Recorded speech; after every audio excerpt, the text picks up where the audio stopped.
Вероника Тушнова, кукла, много нынче в памяти потухло, а живет безделица, пустяк.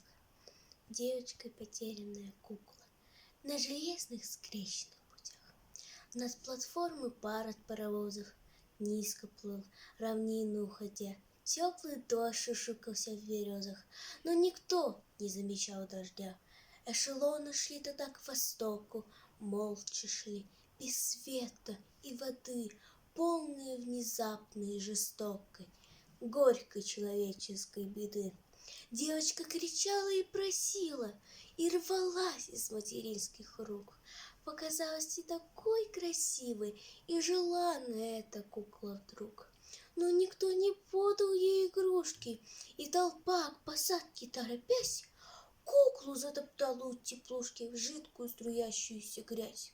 Маленькая смерть не поверит, и разлуки не поймет она. Да хоть этой крохотной потери дотянулась до нее война. Некуда от странной мысли деться, это не игрушка, не пустяк, это может быть обломок детства на железных скрещенных